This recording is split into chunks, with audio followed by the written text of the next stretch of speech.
Assalamualaikum warahmatullahi wabarakatuh. Waalaikumsalam warahmatullahi wabarakatuh. Bismillahirrahmanirrahim.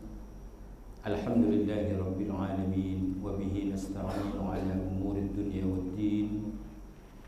Wassalatu wassalamu ala asyrafil anbiya'i wal mursalin sayyidina Muhammad wa ala alihi wa sahbihi ajma'in. Amma ba'd.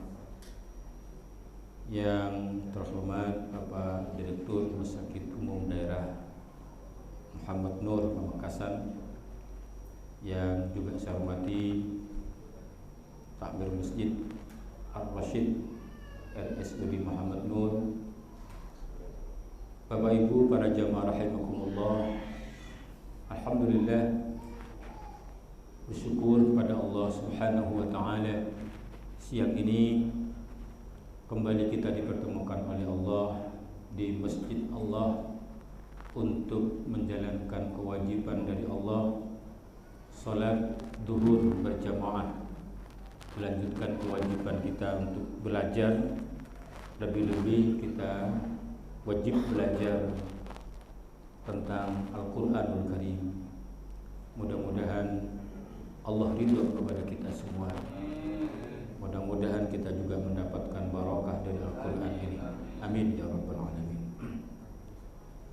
Para jamaah Bapak Ibu rahimakumullah, mari kita awali kajian siang ini dengan bersama-sama membaca Quran surah Al-Insyirah atau disebut juga dengan Asy-Syarah. Dengan kita mulai. Kalau saya baca, nanti setelah saya baca, panjenengan yang baca. A'udzu billahi minasy syaithanir rajim. A'udzu billahi minasy syaithanir rajim. Bismillahirrahmanirrahim.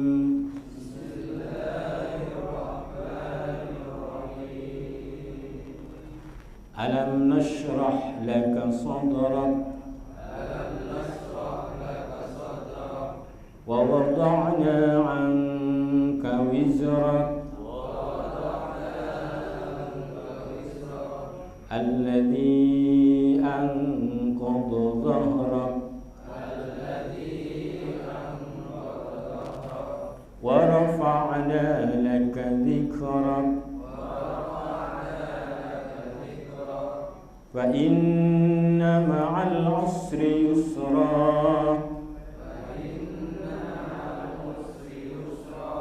inna ma'al 'usri yusra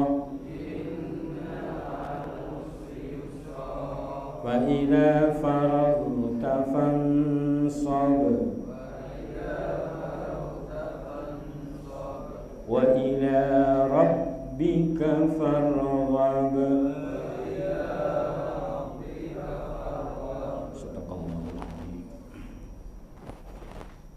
Para jemaah Bapak Ibu rahimakumullah, pada siang ini lanjutkan kajian sebelumnya. Pada kajian sebelumnya kita sudah membicarakan mulai awal surah. Surah ini diawali dengan kalimat tanya, tapi sungguhnya tidak untuk bertanya, malah untuk menguatkan isi pertanyaan itu. Bukankah kami telah melapangkan dadamu Muhammad? Artinya memang benar dan sungguh Allah telah melapangkan dada Nabi, baik bentuknya material ketika beliau masih kanak-kanak dibedah dadanya, kemudian menjelang Isra Mi'raj beliau juga dibedah kembali, atau secara immaterial, kelapangan dada ketika menjalankan kewajiban sebagai Rasul. Karena tentu tidak semua orang yang diajak untuk masuk dalam risalahnya, masuk dalam ajarannya, agamanya, tidak semuanya mau. Bahkan ada sebagian atau bahkan banyak yang menentang dan bahkan memusuhinya. Dan juga nikmat lainnya, Allah telah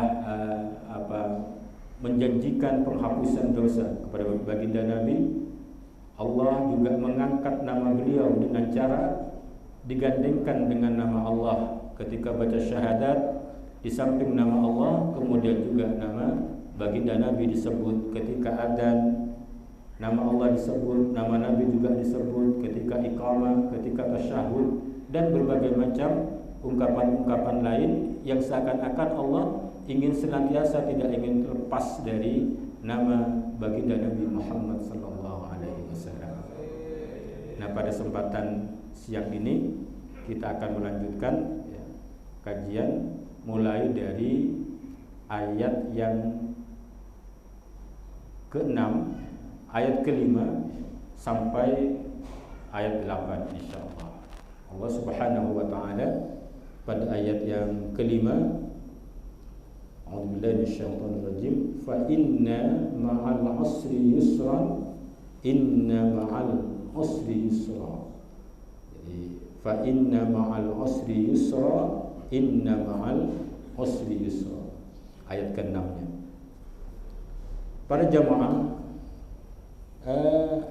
pada surah ini ya, pada ayat kelima dan yang ke-6 memiliki redaksi yang mirip bahkan sama. Cuma bedanya pada ayat yang kelima diawali dengan fa inna ma'al usri yusra. Ayat yang ke-6 langsung inna ma'al usri yusra. Maka sungguhnya bersama dengan kesulitan ada kemudahan. Kemudian diulangi, sesungguhnya bersama kesulitan itu ada kemudahan. Nah, bagaimana kita menyikapi ketika ada ayat yang memiliki redaksi yang sama atau mirip? Dalam pandangan para mufassir, terutama yang menekankan kepada perbandingan ayat atau disebut dengan muqaranatu ayatil Quran. Ini biasanya dikaji dengan menggunakan metode tafsir muqarin, bahwa ketika menemukan ayat yang sama redaksinya atau mirip redaksinya, maka sikapnya itu ada dua. Sikap ada dua. Yang pertama tentu bahwa pengulangan itu maknanya taukid, untuk menguatkan. Jadi jangankan yang pasti benar seperti Al-Quran, yang mungkin saja di situ masih diragukan kebenarannya, ya. Tapi kalau diulang-ulang terus, maka lama-lama orang itu akan terpengaruh, bahkan mungkin percaya. Kenapa iklan itu punya dampak yang cukup bagus terhadap masyarakat? Itu karena iklan itu diulang terus-menerus. Jadi awalnya mungkin tidak percaya, awalnya mungkin masih masa, awalnya mungkin meragukan atau bahkan menolak, tapi ketika diulang terus-menerus, maka lama-lama orang akan mulai percaya. Orang mau mencoba dululah, jangan-jangan memang benar gitu. Karena masifnya diulangnya terus-menerus. Nah, demikian juga sungguhnya ketika ada pengulangan dalam Al-Quran dengan redaksi yang sama atau mirip, maka itu sesungguhnya ingin memberikan penekanan bahwa Allah itu ingin menyampaikan pesan yang penting sehingga perlu diulang. Pesan di sini adalah ketika ada kesulitan pasti ada kemudahan. Kesulitan pasti ada kemudahan. Diulang. Jadi jangan kemudian ada perasaan bahwa senantiasa mengalami kesulitan. Hadapi kesulitan itu karena kesulitan itu akan berbarengan dengan kemudahan-kemudahan. Itu makna taukid. Makna taukid. Jadi contoh misalkan yang diulang seringkali diulang dengan jumlah yang cukup banyak, fa bi ayyi ala'i rabbikuma tukadziban. Diulang demikian banyak agar kita sungguh-sungguh memahami maka nikmat Tuhanmu yang manakah yang masih kamu dustakan? Karena ketika bicara nikmat kadang kita lupa Allah. Ketika musibah datang baru ingat Allah. Jadi terkadang yang tampak dalam pikiran kita adalah bahwa diri kita ini begitu banyak ujian dari Allah, sementara nikmat terkadang tidak tampak, terkesan tidak ada atau bahkan sedikit. Yang paling banyak ujian dari Allah. Sehingga Allah ulang kata fabi ayyi ala'i rabbikuma tukadziban. Nah, pada surah ini pengulangan ini tentu makna yang pertama adalah taukid. Makna taukid menguatkan agar kita memang benar-benar yakin bahwa setiap kesulitan itu ada kemudahan. Orang naik tingkat saja pasti ada ujiannya. Anak sekolah mau naik kelas ada ujiannya. Jadi ketika ingin naik pangkat, naik tingkat, pasti ada ujian-ujian dari Allah. Ketika kita diuji oleh Allah, boleh jadi kita nanti akan diberikan sesuatu yang lebih besar dari apa yang sebelumnya kita peroleh. Itu yang pertama. Jadi mohon ini juga dipahami. Yang kedua, bagi pandangan pakar muqarrin, ini yang mungkin tidak semua orang sampai berpikir ke sana. Pakar perbandingan ayat ketika melihat ayat yang sama atau mirip, maka kata mufassir dengan metode muqarrin ini pasti ada perbedaan pesannya. Ini, kalau ada ayat yang sama atau mirip, pasti ada perbedaan pesan. Tidak hanya semata-mata untuk menguatkan. Kalau Allah itu sungguhnya, kata pakar tafsir muqarrin ini, tidak perlu mengulang-ulang. Karena al-haqqu mir rabbika, yang pasti benar itu dari Tuhan, dari Allah. Satu kali saja cukup. Ketika diulang oleh Allah, tentunya ada hal lain yang ingin disampaikan oleh Allah. Bukan sekedar menguatkan pesan dari ayat yang sama itu. Nah, ini yang menarik sesungguhnya. Nah, apa sih yang ingin diungkap oleh Allah? Saya ingin sampaikan sedikit, ya, mungkin nanti bisa berkembang pada ayat yang lain. Kaidah-kaidahnya, kaidah-kaidah. Dalam Al-Quran, Bapak Ibu, kalau panjenengan baca Al-Quran, kalau ada dua isim diulang, kata benda diulang, kata benda diulang, itu bisa bentuk kata benda itu. Nah, ini sedikit agak teoritis ini.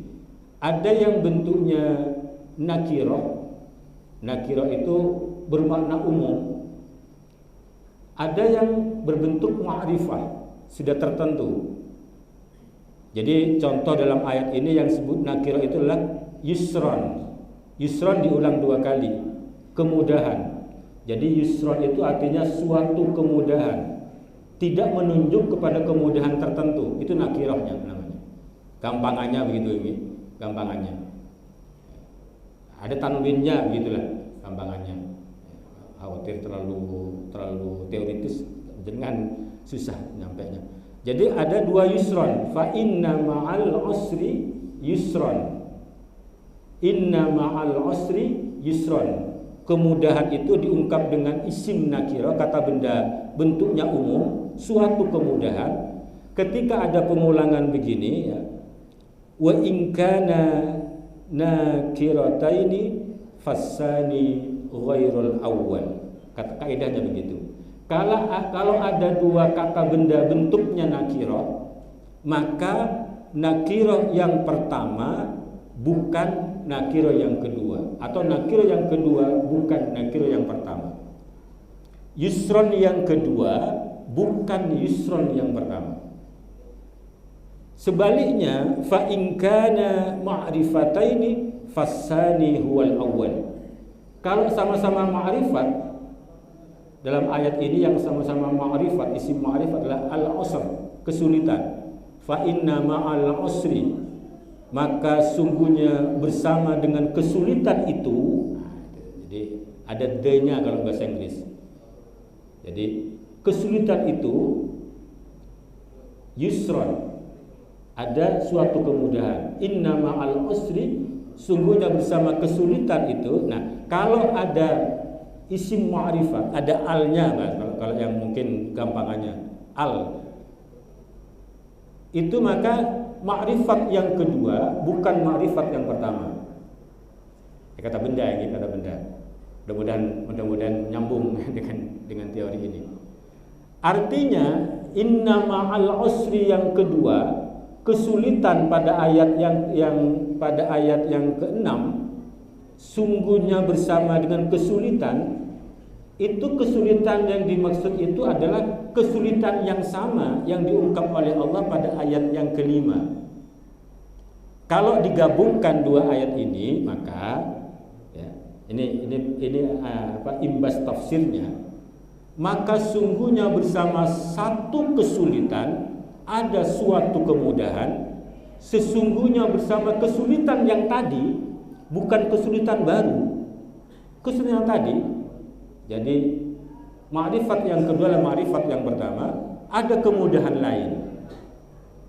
Satu kesulitan kalau dihadapi, disikapi dengan kesabaran, keuletan, kesungguhan, akan melahirkan kemudahan demi kemudahan, bukan cuma satu kemudahan. Ini makanya dalam sebuah hadis baginda Nabi sempat dalam sebuah hadis Nabi sempat keluar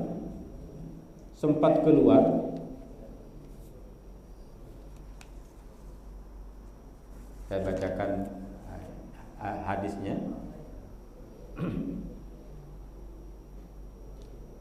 Anil Hasan qala kharajan Nabi sallallahu alaihi wasallam yauman masruran farihan wa huwa yadhaku. Suatu hari Nabi ini keluar, wajahnya berseri-seri, senang dia, bahkan tertawa tipis, tersenyum tipis. Wa huwa yaqul, dan Nabi kemudian bersabda, la yaghliba usrun yusraini. Singkat ananya, la yaghliba usrun yusraini, fa inna ma'al usri yusran, inna ma'al usri yusran. Kata Nabi ini, la yaghliba usrun yusraini, satu kesulitan itu tidak akan melampaui datangnya dua kemudahan.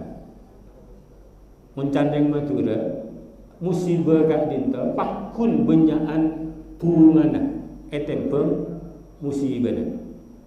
Seberat apapun musibah kepada kita, ketika dibandingkan dengan bunga senang kemudahan dari Allah, tetap lebih banyak kemudahan yang diberikan oleh Allah. Nabi tersenyum. Oleh karena itu syukur kita harus ditingkatkan. Jangan sampai kemudian ketika diberi musibah seakan-akan Allah sudah marah, benci pada kita. Tidak. Setiap ujian-ujian datang dari Allah itu pasti ada hikmah, pasti ada kemudahan-kemudahan yang diberikan oleh Allah. Sehingga pendek kata, melalui dua ayat ini, ya, ketika diulang oleh Allah, fa inna ma'al usri yusran, inna ma'al usri yusran, maka satu kesulitan saja, satu kesulitan, ya, bukan kesulitan, dua kesulitan, satu kesulitan yang diterima oleh kita atau diujikan oleh Allah kepada kita, maka akan melahirkan kemudahan demi kemudahan, bukan cuma satu kemudahan. Yakinlah itu, Allah janjikan itu pada Quran surat Al-Insyirah. Cuma terkadang kita tidak sabar menunggu itu. Jadi kalau semakin besar kesulitan yang kita terima, sesungguhnya akan semakin besar pula kemudahan yang akan diberikan oleh Allah. Semakin besar ujian yang kita terima, semakin besar pula nikmat yang akan diberikan oleh Allah. Yang pasti ya, kata para ulama itu, ada nikmat al-ajil, ada nikmat al-ajil. Ada nikmat yang disegerakan oleh Allah di dunia ini, tidak ditunda oleh Allah. Ada nikmat yang nanti ditangguhkan, yang akan diberikan oleh Allah kepada orang-orang yang diuji oleh Allah. Jadi nikmat-nikmat Allah itu bisa disegerakan oleh Allah di dunia, tapi juga bisa Allah tunda nikmat itu nanti di akhirat. Nah, semua orang itu pasti mengalami kesulitan hidup, pasti, kecil atau besarnya pasti mengalami itu. Tapi yakinlah di balik kesulitan itu ada kemudahan. Amin ya rabbal alamin. Jadi itu makna dari fa inna ma'al usri yusran, inna ma'al usri yusran. Baik. Kemudian lanjutan ayatnya, ayat yang ke-7 dan ke-8. Fa idza faraghta fansab wa ila rabbika farghab. Jadi fa idza faraghta, arti tekstualnya, maka apabila faraghta, kamu telah selesai dari satu pekerjaan, farghab, fansab, maka bersiap-siaplah dengan sungguh-sungguh untuk melakukan pekerjaan lain. Kira-kira apa maknanya ini? Jadi kalau mengacu pada isi surahnya, para mufassir itu memahaminya karena ini berkaitan dengan dakwah Nabi. Ketika kamu telah selesai menyampaikan dakwah risal Islam kepada satu kaum, maka bersiaplah untuk menyampaikan kembali pada kaum yang lain, dari dakwah ke dakwah. Apakah kita juga bisa seperti itu? Bisa. Ayo hidup ini kita manfaatkan sebagai dakwah. Cuma dakwah itu modelnya dua. Kalau dalam dunia dai itu ada dakwah yang sifatnya profesi. Memang profesinya pendai. Jadi dia mana-mana memang juru dakwah, menyampaikan risalah Islam, menyampaikan Al-Qur'an, menyampaikan hadis. Kemana-mana begitu. Tapi sungguhnya dakwah yang paling mengena itu bukan profesi dakwah, tapi dakwah profesi. Apapun profesi kita, maka sungguhnya disitulah ladang dakwah kita. Ketika panjenengan bergerak di dunia layanan kesehatan, setidaknya senyum kita tidak akan pernah hilang ketika melayani pasien itu. Pasien akan sangat terobati ketika dokternya, perawatnya tersenyum, meskipun mungkin dia sangat payah. Mungkin juga ada banyak ujian di rumah, anak sakit, istri lagi marah-marah misalkan, tapi ketika menghadapi pasien tetap tersenyum. Satu bentuk dakwah yang jauh lebih dahsyat dibandingkan dengan ucapan tabassamuka fi wajhi akhika shadaqah. Nabi menyatakan bahwa senyummu pada wajah saudaramu shadaqah. Iya, benar. Tapi itu dakwah bil lisan, ya, yang disampaikan mungkin oleh para juru dai memang. Tapi ketika diterapkan langsung dengan profesi kita, itu akan lebih mengena. Itu namanya dakwah profesi. Artinya kita bisa melakukan seperti baginda Nabi, dimanapun apapun yang kita lakukan, disitulah ladang dakwah. Itu kalau mengacu pada isi surah. Tapi mayoritas mufassir itu memahami faida faraghta fansub. Mayoritas ini lebih kepada apabila kamu telah selesai beribadah, siap-siaplah untuk ibadah berikutnya. Ini mengacu kepada tugas utama manusia. Wa ma khalaqtul jinna wal insa illa liya'budun. Tidak aku ciptakan jin dan manusia kecuali mereka untuk beribadah kepada aku. Maka ketika Allah menyatakan fa idza faraghta fansub, maka ketika kau telah selesai, artinya dari ibadahmu, tugasmu mengabdi padaku selesai, maka bersiaplah untuk beribadah berikutnya. Kalau dalam tafsir lain disampaikan fa idza faraghta minas shalah fansub it'ab fid du'a. Kalau engkau selesai salat, maka payahkan dirimu. Jadi lakukan sebanyak mungkin dalam doa. Habis salat usahakan jangan langsung kabur gitu. Habis sholat usahakan jangan kabur. Tapi juga banyak mufassir yang menyatakan tafsir yang ketiga, kalau kamu sudah selesai dari kesibukan duniamu, maka segera kamu menyiapkan diri untuk beribadah kepada Allah. Atau dibalik, kalau selesai kamu ibadah, segeralah kamu siap-siap untuk memenuhi hajat duniamu. Ini lebih moderat. Artinya tetap memperhatikan keseimbangan antara kebutuhan dunia dan akhirat. Kira-kira apa yang akan kita pilih? Kalau saya menawarkan, ayo apapun yang kita lakukan, jadikan itu sebagai ibadah. Kenapa? Karena kata baginda Nabi, kam min amalin yatasawwaru bi surati amalid dunya summa yasiru bi husnin niyyah min a'malil akhirah. Banyak dari perbuatan-perbuatan yang tampaknya itu bentuknya perbuatan duniawi akan menjadi perbuatan ukhrawi karena bi husnin niyyah, karena baiknya niat. Sebaliknya, wa kam min amalin yatasawwaru bi surati amalil akhirah summa yasiru min a'malid dunya bisu'in niyah. Banyak juga perbuatan yang tampaknya itu amal akhirat. Orang sholat, zakat, haji, jihad, tampaknya akhirat semua, tapi ternyata nilainya hanya sebatas di dunia. Mungkin kata orang dia orang baik, tapi tidak berbekas sampai di akhirat. Kenapa? Karena bisu'in niyah, karena jeleknya niat. Sehingga apa? Ketika kita sholat, ayo niatkan, kan itu memang ibadah, niatkan karena Allah. Tapi pasca sholat masih harus bekerja, ayo niatkan sebagai bentuk layanan kita dengan niat yang baik karena Allah. Maka insya Allah setiap langkah kita semuanya bernilai ibadah. Tidak akan luput dari kata mufassir, ketika selesai satu ibadah, lakukan, siapkanlah untuk beribadah berikutnya dengan cara perbaiki niat kita. Insya Allah meskipun kita tampaknya melakukan kegiatan dunia, mencari nafkah, bekerja, ketika baik niat kita, maka akan bernilai akhirat. Tidak sia-sia.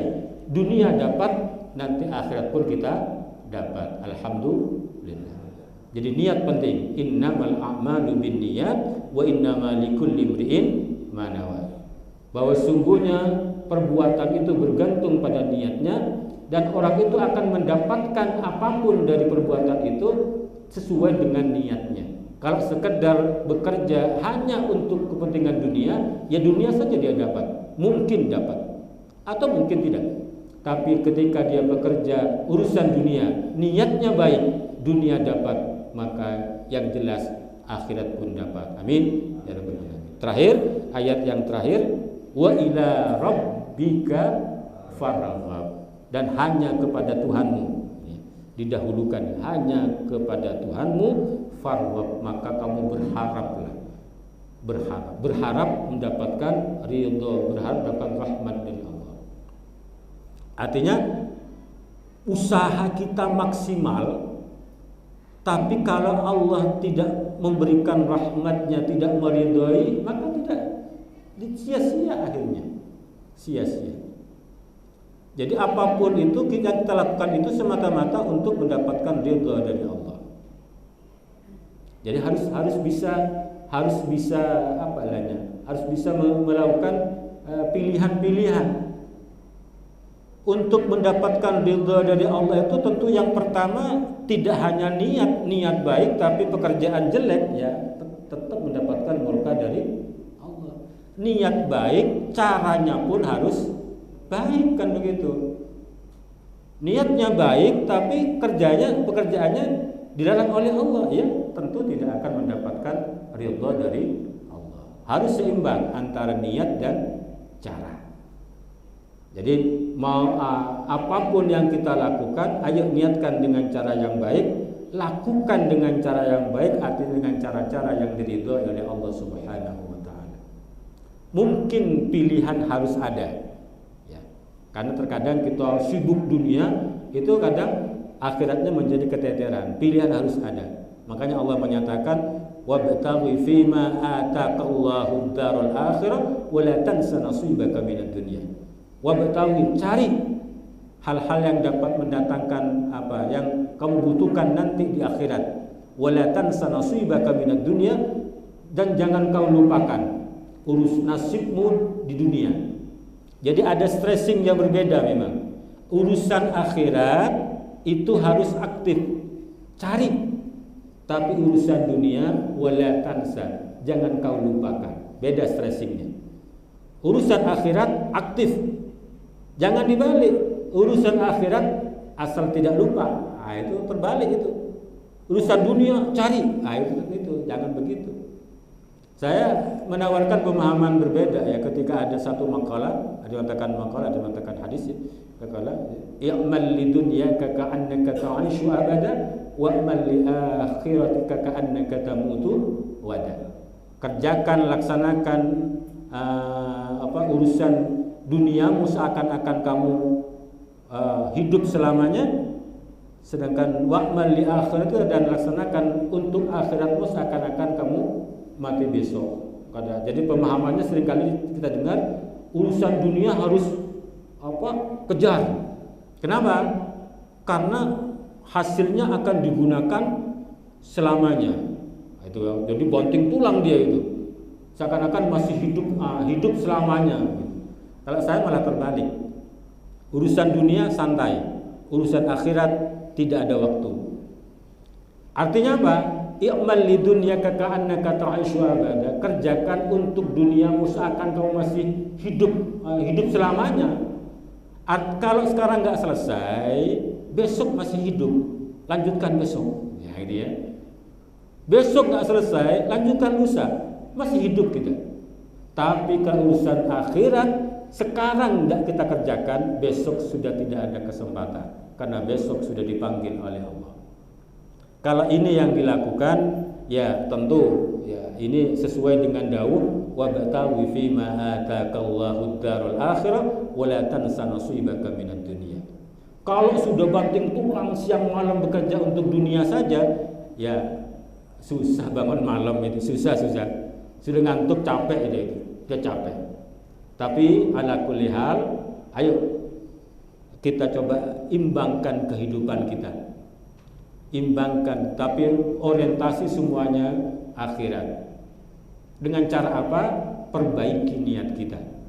Ketika kita beramal dunia, ayo perbaiki niat kita sehingga amal dunia kita itu bernilai akhirat. Amin ya rabbal alamin. Itulah beberapa hal yang penting kita pahami dari Quran surah Al-Insyirah ini. Semoga kita semua bisa melaksanakan tuntunannya. Amin ya rabbal alamin. Saya kira cukup itu. Mudah-mudahan bermanfaat terutama untuk diri saya sendiri. Aku qouli hadza wa astaghfirullah. Mari kita akhiri dengan bersama-sama baca doa. Allahumma arhamna bil Qur'an waj'alhu lana imaman wa nuran wa hudan wa rahman. Allahumma dzakkirna minhu ma nasina wa 'allimna minhu ma jahilna warzuqna tilawatahu ana al-laili wa atrafan nahar waj'alhu lana hujjatan ya rabbal alamin. Amin ya rabbal alamin. Assalamualaikum warahmatullahi wabarakatuh.